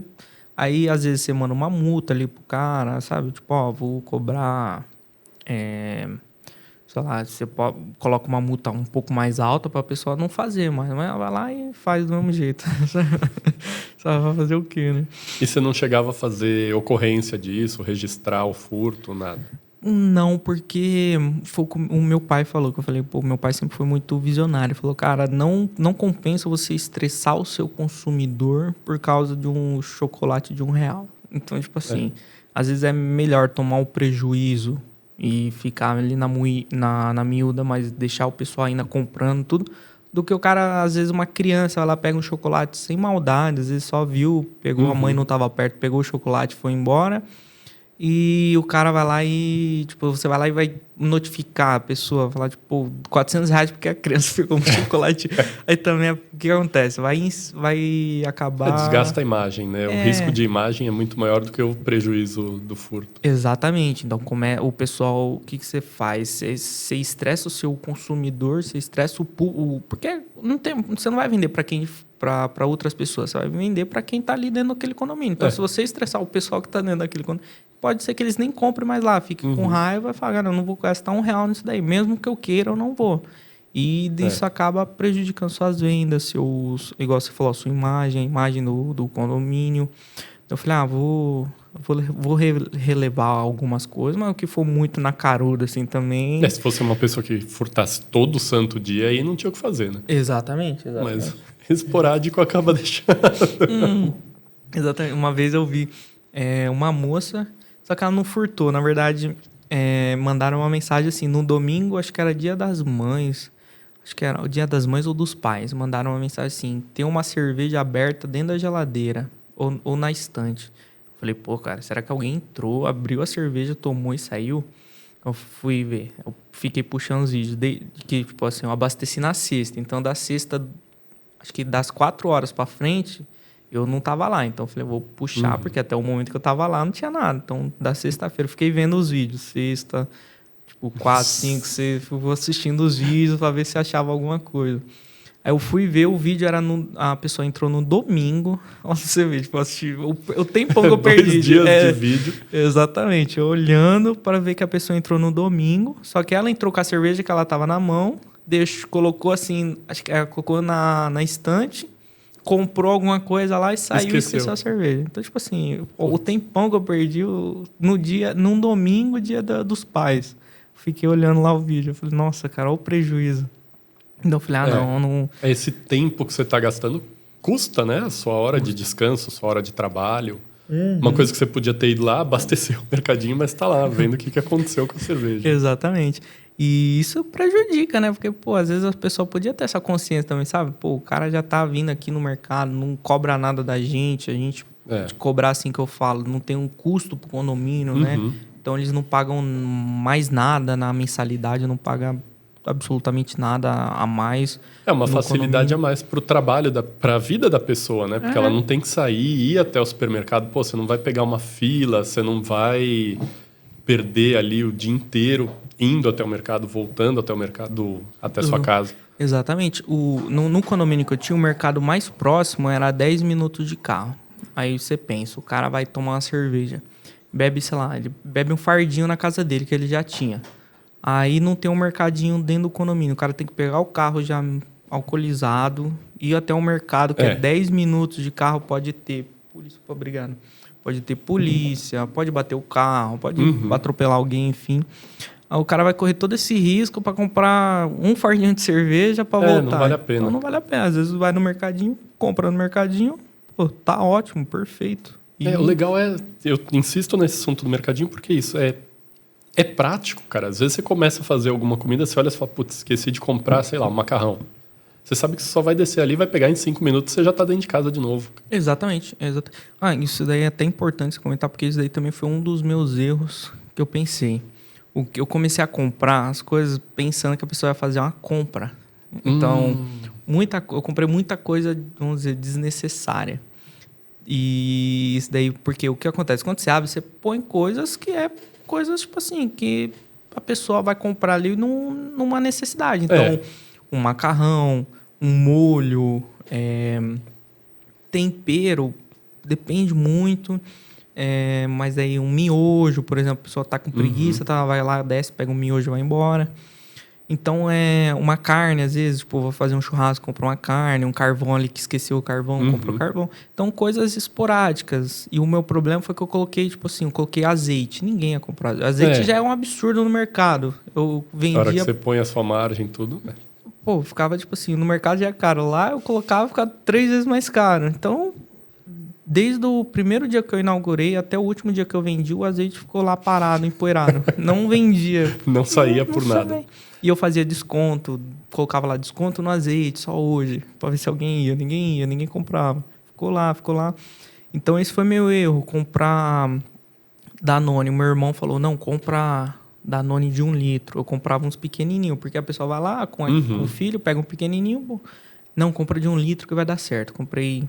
Só que o que acontece? Você vai não sei se já foi no açaí, mas tá lá, 1 é X, 3 é tanto. Fala, pô, comprar 3, que eu pegar o desconto. Pegava 3. Então, eu não chegava com um produto, chegava com 3. Então, eu colocava os 3 lá, ficava os 3 3 estragando. erros, né? Lá. Aí estragava, perdia, vencia. Então, esse daí foi um dos meus erros, foi achar que a pessoa ia fazer compra mensal, uma compra mensal ali, uma compra do mês. Então, esse foi meu erro. A precificação também, eu apanhei muito para aprender a precificação, o método markup. Isso daí eu fui aprender 3 meses depois que eu já estava com o mercado rodando. Eu vi que um produto que eu coloquei lá do primeiro mês estava com a precificação totalmente errada. Então, aprendi essa parte da precificação também. Aí, eu também comecei... Aí, logo, sabe, o meu erro foi que no final, quando eu já estava para vender o mercado, foi quando eu comecei a entender sobre rotatividade também. Então, assim, qual produto sai mais? Qual produto eu vou deixar com uma margem maior? Então, a Coca-Cola vende mais do que, sei lá, tubaína. Então, o que eu vou fazer? Eu aumento o preço da Coca-Cola, abaixo um pouco o preço da tubaína, a margem, né, de lucro. Então, a Coca-Cola eu vou vender um pouco mais caro, porque ela vai sair mais. Ela vai ter procura, né? Exatamente. A tubaína eu vou manter um preço ali não muito longe da Coca, mas também não muito... Não muito cara também, né? Exatamente. Porque o que eu penso? O que você tem que pensar? Tem que pensar naquele método de âncora. Isso, acho que é o método de âncora. Você coloca 2 produtos, um do lado... Não, é o upsell, na verdade. O upsell. Então, o upsell, você coloca 2 produtos, um do lado do outro. A Coca-Cola vai custar 12. A tubaína vai custar 10. A pessoa vai pegar e falar, pô, por R$2 eu levo a Coca. Então, R$2 a mais eu levo a Coca. Então, ela vai comprar o da Coca. Então, tipo assim, você tá vendendo mais caro. É por isso que, por exemplo, você vai no Mac... As batatinhas do Mac, né? Exatamente. É um exemplo clássico. A menor custa 6. A maior custa, tipo, 7,50. Vou pagar R$1,50 a mais para ter a maior. Então, E dizem que você colocar a pequena na caixinha da grande, ela dá quase ali a mesma quantidade. Exatamente. Só muda a embalagem, né? Exatamente. Eu conheço uma pessoa que ela fala para mim, ela fala, toda vez que eu vou no Mac, eu pego a grande, ela manda pôr mais batata. Ela fala, não, eu peguei a grande, não a pequena. Ela manda pôr mais por causa disso aí, porque sabe que vem menos. Eles pegam a medida padrão, não tem jeito. Não varia muito. Aquela pazinha lá no padrão. E assim, quem não reclama, acaba pagando a maior e levando a menor. Exatamente. Eu falo pra você, tipo assim, é uma técnica muito boa. Eu fui aprender isso aí, eu aprendi isso quando eu estava estudando marketing para vender alguma coisa digital. Aí eu fui aprender sobre esse upsell, ancoragem, que o pessoal... Ancoragem, o pessoal é diferente, né? Que o pessoal põe uma coisa embaixo da outra. Então, tipo, o que você vai pagar... um substitutivo, né? Tipo, este aqui, por uma quantidade pouca coisa diferente, você consegue fazer um upgrade para outra versão ali que é melhor e tal. É exatamente isso aí. Então, tipo, algumas coisas de marketing. Então, no mercadinho, eu fui utilizando essas coisas que eu aprendi. Então, você coloca um produto... é verdade, daí também. Um produto que você quer vender mais, você vai colocar na prateleira na visão na altura dos olhos. Então, sei lá, um Doritos. Você vai colocar na outra, porque o cara entra, já bate o olho, pega o Doritos e compra. É aquele produto que vai ser dificilmente vender. As prateleiras de baixo eu tinha, tipo assim, papel toalha. Eu tinha uma prateleira lá que eu deixava só com 2 saquinhos de carvão. Que não é a compra por impulso, né? É o que o cara de fato foi procurar. Então ele vai procurar aquilo. Exatamente. Ele não precisa que esteja ali na cara, literalmente, né? Exatamente. Tanto que se você vai nesses mercados grandes, pode olhar as prateleiras. Que tá na altura assim do olho, tipo assim, na altura do rosto, assim, os produtos que as marcas, né? Colgate, Colgate, é a compra de impulso. Né? Pô, você fala de Doritos, fala de batatinha Ruffles, parece que você sente até o gosto, cara. Se você bater o olho e ver, você vai querer aqui. Exatamente. Você fala, putz, cara, nossa, eu adoro isso aqui. E você compra, tipo, fala, vou comprar só pra... Tanto que o pequenininho, você vai ver, o pequenininho fica lá embaixo, o médio fica aqui e o grande fica aqui. Por causa disso aí, porque, vou levar o grande já. Pega o grande e leva embora. Você sempre pega aquilo que você acabou de ver. Você pega, põe no carrinho. Isso, exatamente. Mas é isso. E uma coisa também, que o pessoal, não sei se você já viu, mas esses mercadinhos, eles fazem uns eventos, assim, tipo, toda quinta-feira vai ter um carrinho de pipoca lá. Aí você coloca um carrinho de pipoca e daí o pessoal vai comprar pipoca, vai comprar bebida. E isso daí eu não fazia. Por quê? Porque o caixa não tava aguentando. Não eu falei, estava suportando mais. Eu tentava fazer, mas não ia. Então isso daí quebrou muito, porque é isso que incentiva a pessoa a comprar ali Às vezes, tipo assim, você sabe que o dia mais fraco é terça-feira. Então o que você faz? Na terça-feira você coloca um cara para fazer um espetinho lá, ou você mesmo vai lá, faz uns espetinhos para vender mais. Perde um tempo ali, mas faz uma receita. Exatamente. E tinha algum motivo para esse dia mais fraco ou você não chegou a identificar? Vamos lá. Terça-feira, um dia mais fraco. Por quê? Porque, por exemplo, o pessoal saiu no final de semana. Então, domingo... até domingo, assim, o pessoal tá saindo, foi numa festa, foi num barzinho, saiu com a família para almoçar, enfim.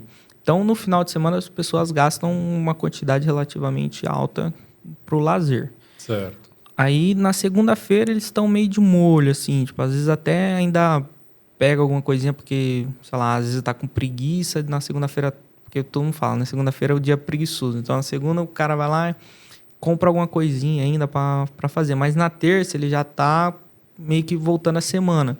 Então ele vai pensar, eu não vou sair porque eu gastei no final de semana, eu não vou fazer isso porque, sei lá, já combinaram de fazer alguma coisa na quinta ou no final de semana. Então vou guardar o dinheiro. Então quinta-feira normalmente é um dia mais fraco. Mas qual dia? Quinta-feira acho que também é um dia fraco, porque o pessoal já está esperando sexta e sábado para gastar. Já vai vir os fins de semana, né? Exatamente. Então evita de comprar algumas coisas. Não é uma regra, né? Mas era o que eu percebia. Então esses 2 dias da semana eram os dias mais fracos. Então eram os dias que eu tinha que incentivar as pessoas a comprarem. E também tinha horários específicos. Tipo assim, no começo do dia, das 6 e pouquinho da manhã até umas 7 e pouca, o pessoal comprava algumas coisinhas, tipo, tá indo pro trabalho, passava lá, comprava uma bolacha para ir comendo no caminho. Certo. Então, pegava um energético. Então, tinham umas vendas ali. Aí, depois, umas 9 da manhã até umas 10 e pouquinho, ficava muito, muito parado, porque o pessoal normalmente está no trabalho, ou no máximo é o guardinha que tá passando lá de moto fazer a ronda, pega alguma coisinha e vai. Alguma coisa e vai. Exatamente. Ou algum adolescente que tá em casa, não foi pra aula, vai lá e compra. Aí na hora do almoço, aumentava as vendas, porque daí o pessoal ia caminhando ia voltando do colégio, o pessoal comprava. Aí as mães, às vezes, ia fazer algum almoço e ela pegava alguma coisinha pro almoço que esquecia, um sal, alguma coisa. Então, comprava. Então, daí no horário do almoço subia um pouco as vendas. Aí, depois do almoço, caía um pouquinho, mas no final da tarde caía um pouquinho. E lá para umas 6 horas, umas 5 pouquinho, 6 horas, já voltava a subir, porque o pessoal voltando no trabalho passava e comprava alguma coisa. Passava e pegava alguma coisa já. Entende? Então, você tinha que incentivar sempre nesses horários, você tinha que ficar percebendo isso aí. Mas também eu fui perceber isso... mais pro final, né? Exatamente. Muito, é aquilo que me falaram. Quando você abre uma empresa, os 2 primeiros anos é para você realmente aprender como funciona o negócio. E a partir do terceiro que você realmente começa a ter lucro, começa a ver o retorno do seu dinheiro. Então, se eu tivesse continuado assim, se eu tivesse aguentado um pouquinho mais, eu ainda estaria... estaria bem. Exatamente. Talvez eu estaria até com a segunda unidade. Mas eu fui perceber isso muito tarde, daí eu já estava com o caixa muito quebrado e o cara já estava fazendo a proposta para comprar. E foi uma proposta até que relativamente boa, então eu falei, tá ótimo, pode ir. Você tá naquele trade-off, né? Ou você pega a proposta dele e vende, ou você vai arriscar queimar o resto do seu caixa ali e talvez quebrar de fato, né? Exatamente, e realmente falir, né? Então eu falei, não, vou vender, aproveitar. Aí eu peguei o dinheiro, falei, e ainda tive que pagar algumas outras coisas que ainda estava pagando. Eu falei, vou tentar, vou pegar esse dinheiro e investir em alguma outra coisa. Aí... Empreendeu novamente. Empreendi novamente. Aí eu entrei num negócio que foi pior. É aprendizado da vida. Nesse meio período, eu conheci um cara que, inclusive, é meu amigo. A gente tentou fazer uma sociedade, mas não foi culpa dele. Ele era do marketing digital, ele ainda é. Ele é do marketing digital, inclusive é um cara muito, muito inteligente, muito bom. Você pode até trazer ele aqui. Ele viajou 62 países, é um cara que fala inglês. Caramba, é um cara que com 21 anos, mais ou menos, faturava tipo 90 mil por mês. É um cara que passou da casa dos milhões, é um cara muito bom. Só que ele entrou na mesma coisa aqui, ó. Dinheiro entrando, gastando, tal. E aí ele acabou meio que voltando ali para Itatiba, ficou mais de boa e agora está se recuperando, né? E eu conheci ele falou, cara, eu conheci muito influencers e tal, vamos começar a fazer uns projetos com influencer. Eu falei, pô, vamos para cima, né? Eu sou bom na parte administrativa, ele era muito bom no comercial e contatos.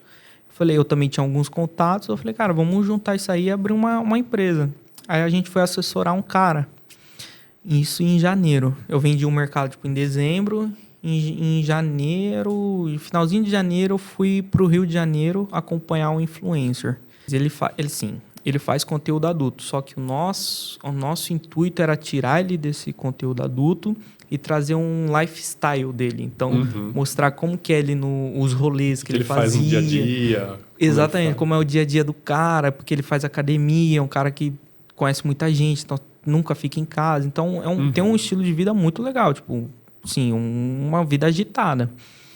E a gente falou, cara, vamos lá, vamos gravar, vamos mostrar esse dia a dia dele. Chegou, daí eu fui pro Rio de Janeiro e ele falou o seguinte, tudo que eu gastasse em relação à hospedagem, transporte, custo com festa que ele ia, porque o pessoal, ele fatura muito. Tem que seguir, né? Tem que ir junto. Exatamente, você tem que acompanhar. E ele falou, cara, vou te restituir depois. Eu falei, pô, beleza, então vamos embora. Fui pagando. Aí eu cheguei na sexta. Aí na sexta-feira eu liguei pra ele e falei, pô, onde você tá? Eu não conheço nada do Rio, foi a primeira vez que eu fui pro Rio. E, pô, o pessoal fala, né, Rio de Janeiro é complicado. Tem lugar ali que não dá pra você passar qualquer hora, não. Exatamente. Então, assim, eu parei, fui eu e um amigo meu, que ele também tava no projeto, e o meu sócio, esse ex-sócio, ficou aqui. Ele só foi administrar, porque ele tinha outras coisas pra fazer. Então, ele falou, cara, vai você com esse, tipo um cameraman que foi ajudar a gente, vai vocês dois, e eu fico aqui para caso tenha algum problema. Eu falei, beleza, vamos para cima. Chegou lá no Rio e tal. Aí na sexta-feira, chegamos, sexta-feira de manhã. Eu liguei para esse influencer. Falei, cara, onde você tá? Eu não tô no Rio. Ele tava no Rio, só que ele tava numa outra cidade, porque ele tava na casa de não sei quem. Certo. Ele falou, cara, eu vou chegar à noite. Eu falei, putz, eu já tô aqui, né? Eu falei, não tem problema. Aí eu e esse menino ficou lá na praia. A gente falou, já que a gente não vai trabalhar hoje, eu falei, vamos aproveitar. Paramos um carro na beira lá da praia, chamamos um estacionamento, descemos, ficamos lá bebendo, tudo tranquilo. Aí a gente pegou um Airbnb, foi aproveitar o Rio. Sexta-feira só para aproveitar o Rio. E daí esse menino, ele não faturava, não tinha dinheiro, então foi pagando, meio que custeando ali tudo que ele estava gastando. Investindo também. No negócio, né? Eu falei, pô, natural. Exatamente. Então, já que eu tenho uma condição e ele não, eu vou pagando aqui, não tem problema. Fui pagando tudo. Aí chegou na sexta-feira, eu falei, pô, acho que já era umas 7, 9 horas. Eu falei, eu vou pegar um Airbnb para dormir, para no outro dia a gente ia acompanhar assessorar o influencer. Pegamos o Airbnb e tudo, e eu anotando tudo que eu tava gastando, porque ele ia me restituir.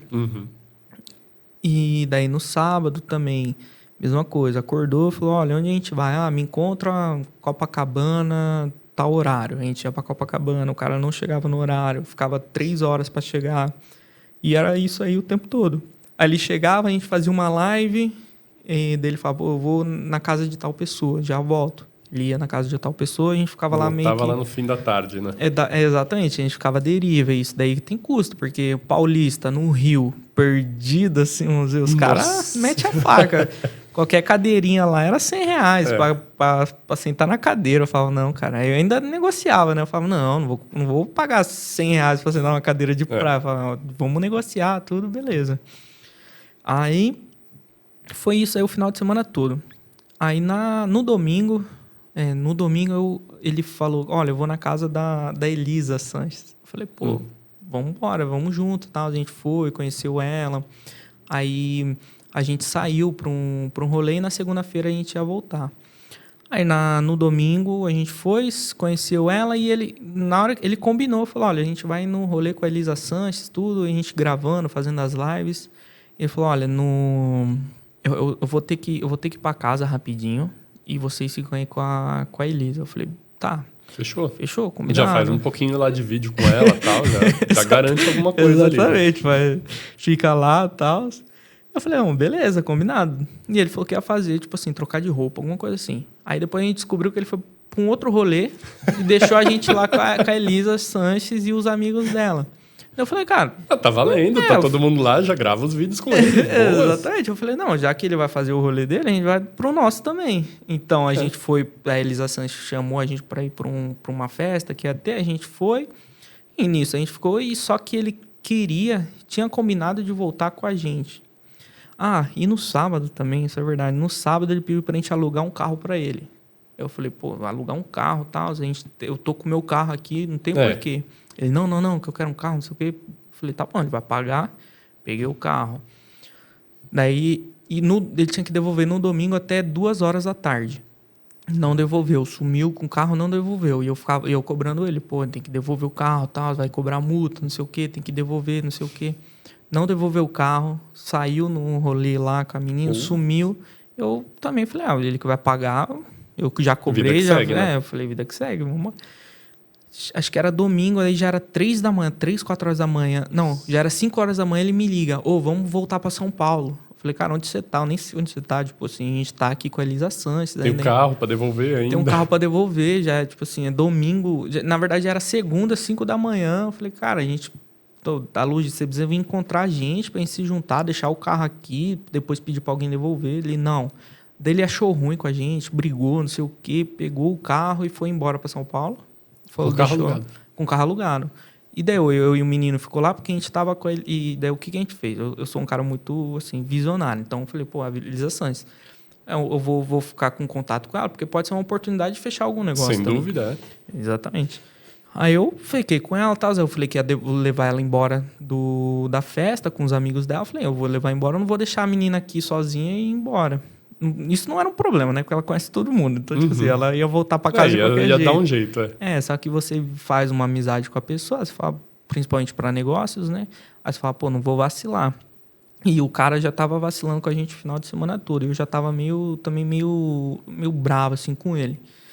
E daí ele acabou voltando para São Paulo, porque ele tinha que gravar com não sei quem. E eu fiquei lá com o pessoal, aí a gente foi embora, deixei a Elisa lá na casa dela com o pessoal. E daí a gente voltou para São Paulo. Aí eu fui conversar com o rapaz depois, daí na terça... eu voltei na segunda, descansei assim, terça-feira para quarta-feira. Na terça-feira à tarde eu vim, porque daí a Elisa chamou a gente para ir para uma festa. Pra lá. Não, para vir. Não, ela veio ela saiu do Rio, na segunda tarde. Na terça de manhã ela saiu do Rio, pegou um voo para São Paulo porque ela tinha uma festa de um DJ famoso aqui em São Paulo. Certo. E ela convidou eu e um menino porque a gente foi super legal com ela, tal. E já ia fazer os vídeos, ia não sei o quê, ia ajudar, né, nessa parte. Exatamente. Eu falei, cara, uma puta oportunidade. Ela deu os ingressos da festa pra gente. Nossa. A gente ficou no camarote. Outro perfil já, né? Totalmente diferente do cara. Totalmente humilde. A Elisa Sanches é uma pessoa, por mais que faça ali os conteúdos dela, que também é a profissão dela. Cada um com seus problemas. Exatamente. Né? Ela é uma pessoa, tipo assim, muito legal de conhecer. Ela é uma pessoa que agrega bastante. Ela conversa, ela é uma pessoa bem humilde. Então, eu falei, cara, puta pessoa totalmente diferente. Pela fama que tem, pelo dinheiro que tem, é uma pessoa que você vê que é uma pessoa muito, muito boa de coração, né? Aí Enfim, ela convidou a gente, falou, olha, vai ter uma festa, tal, vem aqui eu vou pra São Paulo, vamos lá. Falei, tá bom, eu aproveitei, tinha que devolver o carro do cara que ainda tava com ele. Fui na terça. Isso já era terça-feira, o carro que ele tinha que devolver no domingo. Exatamente. Nossa. Então, assim, já tava um problemão isso daí. Aí a gente foi, chegou na casa dele, tipo assim, 2 horas da tarde. Ele tocou lá na casa dele, ele mora ali pra Alphaville.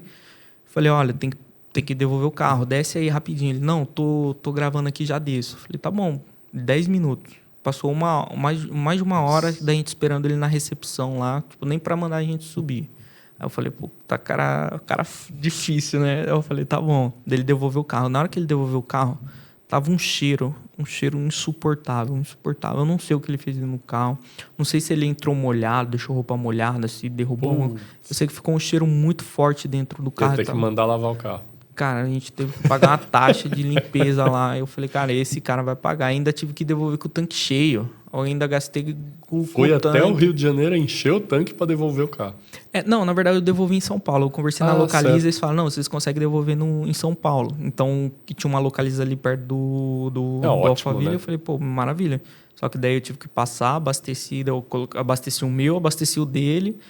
Praticamente eu fiquei bancando o influencer o final de semana todo. Deixei lá Daí eu devolvi o carro, ainda paguei essa taxa de limpeza porque tava um cheiro absurdo. Até o cara da Localiza falou na hora, ele falou, ele foi... Morreu um bicho aqui dentro. Nossa, parecia. Eu fiquei até com dó, porque o cara chegou e falou, pô, o carro tá tudo ok, só que vocês perceberam alguma coisa? Ele não quis falar assim de cara, né? Eu falei, o cheiro, né, tudo. Ele falou, não, o cheiro tá muito ruim. Eu falei, olha, acho que não sei o que aconteceu aí, acho que derrubou alguma coisa, não sei. Ele falou, não tem problema, paga uma taxa, R$300 a taxa de limpeza. Eu falei, nossa, mas tudo bem. E até aí, beleza, ele vai pagar, Ele então... vai pagar, exatamente. No fim, pagou? Não, exatamente. aí que entra o meu prejuízo. Aí foi 15... Não, até aí eram uns 11 mil reais que eu tinha gasto. Nossa. Só que daí teve o rolê da Elisa Sanches. Então ela falou, olha, vamos lá, tal. Daí fui eu e o menino que já tinha ido comigo pro Rio. Uhum. A gente ficou no mesmo hotel que a Elisa. Mais 500 conto. Aí esse menino, ele acabou chamando uns amigos dele. Eu falei, você confirmou com a Elisa se podia? Ele, não, só chamei, eu vou conversar com ela. Depois eu falei, não, cara, não é assim e tal. Mas enfim, eu falei, olha, você que conversa com ela depois, não sei o quê. Aí chegou lá, os amigos ficou no mesmo quarto que a gente. Falei, pô, vamos dividir depois, né? Falei, não, vai dividir, não sei o que. Eu falei, tá bom, já paguei 500 conto de quarto. Falei, beleza. Aí os caras foram comer num restaurante e aí adicionou mais um valor lá na conta.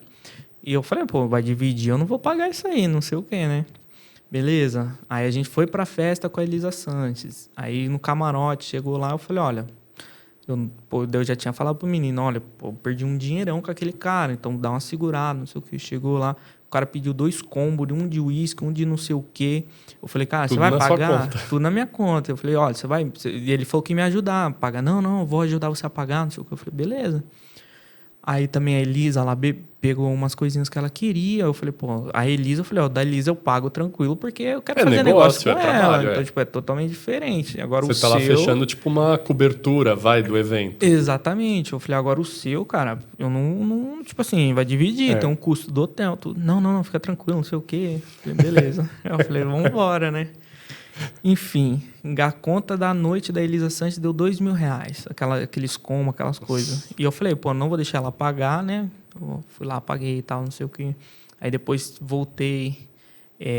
Aí eu conheci uns MCs lá. Os caras, tipo assim, os caras são muito bons. Só que alguns estavam começando, então nem tinha carro. Os caras, você me dá uma carona? Você me leva? Me leva no... Deu um cara lá, me leva aqui que é pertinho. Eu falei, tá bom. 1 hora andando de carro. Eu falei, pô, velho. Eu falei, nossa, velho. Você é muito bonzinho, cara. Pô, não, eu já tava... Eu fui bobo, isso sim. Eu falei, nossa, cara, 1 hora. Depois você falou que era perto, não sei o quê. Mas beleza, levei. Aí depois voltei pro hotel, isso no outro dia. Tipo assim, porque a gente virou a noite na festa, dentro de um lounge lá. O evento todo, né? Aí eu voltei pro hotel, falei, cara, vou descansar um pouco, porque eu tenho que acordar no outro dia já ter que ir embora. Daí dormi, a gente dormiu lá, beleza. Aí o pessoal acordou, foi tomar café, nem café eu tomei, eu tava muito cansado. Tempo, né? Eu tava cansado, tinha que pagar as coisas, arrumar o quarto lá, pegar as malas, tudo, descer pro carro. Aí, beleza, eu coloquei tudo no carro lá, organizei tudo, falei, vambora, né? O cara, seu quarto tal? Eu falei assim, a conta deu R$600. Eu falei, pô, R$600, o quarto acho que era 400, não era? Ele, não, que o pessoal comeu no restaurante e tal, não sei o quê. Eu falei, pô... Eu olhei pros caras assim, os caras já estavam tudo lá fora no carro. Eu falei, nossa. Eu falei, sacanagem. Eu falei, nossa, eu tenho que pagar. Eu paguei, depois eu falei pra eles, eu paguei lá e tal, mas vocês vão ter que me reembolsar. Enfim, nisso aí já tinha dado, acho que uns 15 mil que eu gastei. Desde sexta-feira do Rio de Janeiro até quinta-feira da semana, se foram uns 15 mil reais. E eu tava construindo eu tava reformando um apartamento para vender. Então, tipo assim, esse dinheiro que eu gastei era um dinheiro que eu precisava pra sua obra, né? Pra obra. E a minha sorte foi que antes de ir pro Rio, tipo, na quinta-feira, eu fui na sexta. Na quinta-feira eu passei na loja de construção, deixei já os materiais pagos tudo para entregar. Exatamente. Então... Falei, pô, uma conta aqui eu não vou precisar. A única coisa que eu precisava pagar era o pedreiro para fazer as coisas. Mas eu falei, não, isso daí eu vou desenrolando. Quando o pessoal me pagar, eu pago o pedreiro. Enfim, ninguém me pagou. Saí no prejuízo, 15 mil reais de um dinheiro que eu também já nem tinha muito. E aí esse negócio já morreu aí? Morreu aí. Eu falei, e porque assim, eu sou um cara... Inclusive eu aprendi isso com meu pai. Ele falou, olha, muita gente me deve dinheiro. Só que essas pessoas já me trouxeram outros negócios. Então, eu não cobro esse dinheiro porque às vezes já até cobriu. Sim, e ele sempre falou para mim, olha, prefira manter o contato, as conexões, do que às vezes só pensar no dinheiro. Porque às vezes só o dinheiro, tipo assim, você pode ter 1 milhão na conta, mas se você não tem ninguém para gastar aquele dinheiro, não tem um amigo ali, não serve de nada. Tipo você não consegue fazer ele girar também. Você não consegue começar um negócio com alguém, ter uma parceria, porque você não... exatamente. Tipo assim, você fica preso ali, tipo, tem 1 milhão, mas é só o meu. Tipo assim, 1 milhão só meu. Não muda nada, sabe? Ficar um dinheiro sem graça. Hoje, se você precisasse dar um conselho para alguém que está começando a empreender, o que você diria? Vamos lá. Coisa básica, né? Que todo mundo fala, mas que vale muito a pena. Primeiro, é arriscar começar sem ter conhecimento, assim, 100%, porque o pessoal fala que tem que estar preparado 100% para começar. Não. Tudo que eu fiz na minha vida, igual eu falei, eu fui consultor financeiro. Meu primeiro cliente de consultoria financeira, eu não sabia nem o que era cartão de crédito e eu tive que ensinar para ele o que era cartão de crédito. Então, assim, começar e aprender no caminho. Você começa e vai aprendendo ao longo do processo, você vai adquirindo conhecimento. Não esperar estar perfeito, né? Exatamente. Não esperar estar perfeito. Não ter medo de errar, porque com o erro vem um aprendizado. Igual eu falei, do mercado, tudo que eu tô falando aqui, que eu dei as dicas, é porque antes eu não fiz, eu errei, agora eu sei que se eu abrisse um mercadinho, eu saberia mais ou menos ali algumas coisas de como teria uma começar. Facilidade maior, né? Exatamente, já teria um direcionamento. Já pensou em ter algum de novo? Eu até pensei, só que eu faria totalmente diferente. Pegaria um container por fora, não fecharia a franquia, as estruturas eu montaria, sistema, eu mesmo pegaria um sistema, porque, querendo ou não, é simples, tem várias empresas hoje que fazem, então eu faria totalmente diferente, só que se eu não tivesse começado, eu não saberia, então... Exato. Mas é um ramo muito bom para quem quer. Alimentação, finanças, são coisas que as pessoas precisam o tempo todo. Você recebe salário o tempo todo, então você precisa... Todo mundo que mexe com finanças é um empreendimento que nunca vai acabar. Alimentação, você precisa comer para sua necessidade. Às vezes você gasta por um gasto supérfluo, né? Você não precisa daquilo ali, mas você gasta porque você está com vontade. Mas mesmo assim, você está sempre comendo, sempre tomando alguma coisa, bebendo, enfim. Então é um ramo que não acaba, que não vai acabar. Então é muito bom. Eu teria, só que de uma forma totalmente diferente do que eu fiz. Eu teria novamente. E finanças também. Finanças hoje eu trabalho com finanças, né? Só que agora mais corporativo, mais né? corporativo, exatamente. É B2B, né? Que o pessoal fala. Mas é bem interessante esse serviço, cara, porque qualquer redução tributária é ótimo, né? A carga já é bem alta, se conseguir reduzir isso... Exatamente. E o bom é que o que a gente faz é, por exemplo, em vez de a gente trabalhar com o que já foi pago, a gente vai trabalhar com o que o cara tem que pagar. Então, se ele tem uma redução de 30%, aquilo ali não melhora só ele não vai diminuir só a guia de imposto, ele vai ter um fluxo de caixa maior. Aí, como que funciona? A gente tem um termo de cessão, né? Que então a gente transfere, por exemplo, a gente faz uma média. O cara gasta 100 mil de guia por mês. Em um ano, ele teria aí mais ou menos uns 1.200.000 para pagar. Mais ou menos isso aí. Então, o que a gente faz? A gente separa um caixa de 1.500.000 para ele de crédito federal. E isso é um ativo. Então, quando passa para a empresa, a guia dele, que antes era um passivo, passa a ser um ativo. Então, a empresa dele começa a ter um ativo de 1,5 milhão, mais ou menos. Então, o que acontece? Os bancos vão olhar para aquilo ali e vão falar, opa, você vai ter mais crédito. Ele tem mais fôlego para pagar uma dívida. Então, ele facilita o endividamento dele. Exatamente. Então, assim... Quando você fala, vou reduzir os seus tributos, você não está só reduzindo tributos, você está melhorando todo o fluxo financeiro da empresa do cara. Então, e isso inclui nas finanças que eu sempre estudei, que eu sempre aprendi. Você gostava já desde Exatamente, antes. Exatamente. Então, assim, eu vejo que, assim, tudo que eu passei sempre foi um aprendizado para eu ir construindo o que eu ainda estou construindo, né? Ainda não sou, tipo assim, um cara topzão. Ainda vai empreender de novo. Com certeza, sempre. Inclusive, tipo assim, eu já tenho um amigo... Porque eu fazia as intermediações. Isso daí é até interessante falar. Eu trabalhava com as intermediações. Então, eu intermediava venda de açúcar, venda de soja, venda de gado. Commodities como um todo. Commodities, exatamente. E eu fazia exportação para a China, a África do Sul... Dubai. Então, a gente tinha ali um pessoal. Só que é um mercado que ele é muito, igual eu falei, né? Muito, muito ruim. Porque existe muito golpista, muita gente que é muita papelada, a gente fala. Então, aquele pessoal que eles fingem ter para poder tentar fazer alguma coisa para ver se recebe algum dinheiro, enfim. Isso prejudica ali a operação toda, porque o seu nome, ele precisa fechar o negócio antes de você sentar na mesa. Exato. Então, assim, eu sempre tive muito medo. Então, eu entrava em contato, assim, eu fui conhecendo muitas pessoas. Aí a pessoa virava para mim e falava assim, olha, eu tenho um amigo que quer comprar soja. Eu falava, opa, eu tenho quem quer vender. Então, tentar juntar. Os dois, né? Na hora que juntava, dava ruim. Ou travava em comissão, ou começava a aparecer muita gente no meio da negociação que não tinha nada a ver com nada. Eu falava, cara, não é assim que funciona. Então, isso foi... E daí eu ficava com medo do meu nome ser um nome que no mercado fosse um nome ruim. Então, eu acabei parando com essa parte das intermediações. Você comentou esses dias lá no grupo, né? Que estava parando com as intermediações. Isso, exatamente. Por conta disso aí, porque, assim...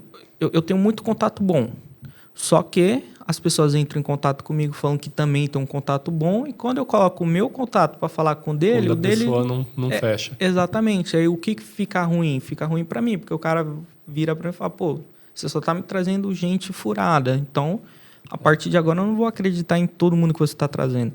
Então fui percebendo isso, eu falei, eu não vou mais fazer essa parte de intermediação, vou parar com isso, eu só vou trabalhar com algumas coisas específicas, tipo soja. Eu tenho um rapaz que vende soja, que eu conheço ele produz, tem contrato, é um cara bem sólido ali, é uma pessoa que eu sei quem é, então eu sei que aquele cara é real.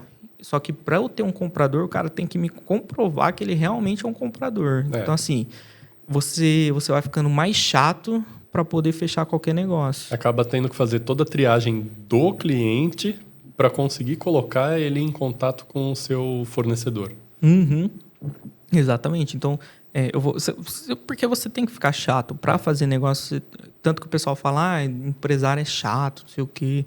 Mas se o cara for muito, assim, vamos dizer, muito flexível, ele vai acabar tendo prejuízo. Tempo é dinheiro. Tempo é dinheiro, exatamente. Contato é mais dinheiro ainda. Exatamente, exatamente. Uma vez que você perde, para reconstruir é complicado. É total. A confiança, você construir a confiança já é difícil, você reconstruir ela ainda é pior. Então é algo que você tem que tomar muito cuidado. Então, essa parte da intermediação, eu fiquei até com um pé atrás, mas daí um rapaz que eu conheço, que ele já me trouxe vários negócios, mas nunca foi nenhum para frente. Só que daí ele comentou, ele falou, cara, eu tenho um amigo meu que ele é dos Estados Unidos e parece que ele importa carro pro Brasil. E eu já estava pensando em começar a mexer no mercado automotivo. Então eu falei, cara, uma oportunidade, eu até marquei já de conversar com ele, porque eu falei, cara, uma oportunidade para eu entender, só que daí dessa vez eu vou fazer com um pouco mais de cautela, né? Vai estudar um pouquinho mais Exatamente. Então entender a operação, não vou gastar nada até eu realmente ter a certeza de como funciona, de como... Então assim, eu sou um cara que eu não paro, eu tô sempre... Inclusive, também já estou começando um outro negócio assim de Airbnb para fazer um teste, apareceu uma oportunidade de uma pessoa que tem 2 estúdios, né, que fala. E ela é uma pessoa mais velha, ela falou já que não tá muito afim de ficar. Não tem essa proficiência, né, Exatamente. De mexer no aplicativo e tudo. Isso, e para ela também é muita perda de tempo, vamos dizer assim. Aí ela virou e falou, olha, se você fizer aqui, eu te pago ali uns 10%. Eu falei, vou dar para conciliar. Contrato alguém para limpar, fico administrando data e horário, vejo ali se está faltando alguma coisa ou não. É controle de estoque. Dá para fazer. Basicamente. É um mercadinho de pessoas, vamos dizer assim. Então... daí eu falei, então já tô fazendo isso por fora. Só que daí eu já sou um cara que eu fiz muito além, né? Eu falo, vou começar com esse daqui. Começa a pegar outros. Se der certo eu já pego outros, faço uma parceria, eu já crio uma empresa focada em aluguel de Airbnb. Então, assim, tipo um intermediário entre o proprietário e o Airbnb, né? Porque tem muita gente que o que chamam hoje de etarismo, né? Que o idoso hoje, cara, o idoso que não tem a facilidade de celular e tudo, ele não faz mais nada, porque você agenda consulta pelo WhatsApp. Você agenda hospedagem pelo Airbnb. Você aluga carro pelo aplicativo. Então, assim, existe esse mercado de intermediar entre o proprietário e as plataformas. Isso, exatamente. E é viável, cara? É viável, é um mercado que, assim, se você olhar, é igual eu estava estudando o iFood, a Uber e até o próprio Airbnb. Se você vê, eles não têm nenhum ativo assim no nome deles. É tudo terceirizado. Então, o que eles só facilitaram uma coisa uma necessidade que a gente precisava. Então, se você pensar em intermediação, é um negócio muito viável. Aqui no Brasil, poucas pessoas conhecem o termo, né, intermediação. Muitas pessoas fazem, mas não entendem. Então, é um mercado que, assim, no Brasil pode ser um mercado muito explorado, só que tem que tomar muito cuidado, porque... Sempre tem um jeitinho brasileiro. Sempre tem alguém ali querendo. Exatamente. Adil, então pra gente já ir encerrando, cara, o tempo voou, nem percebi. Tem alguma mensagem para deixar pro finalzinho do episódio aqui? O que você gostaria de dizer? Eu vou falar... Cara, estuda, procura sempre evoluir, trabalhar, não caia nessa falácia de que você está sendo explorado pelas pessoas, porque tudo que você faz, trabalha, estuda, por mais que você seja CLT ou não, queira construir alguma coisa, você tem que se dedicar e tem que fazer. Vamos resumir tudo. Se você quer chegar onde as pessoas não chegaram, você tem que fazer o que elas não fizeram. Praticamente isso que eu tenho para dizer, que é uma frase que eu sempre repito no dia a dia. É isso. Maravilha. Então, muito obrigado pela presença. A gente pode colocar seus dados aqui depois...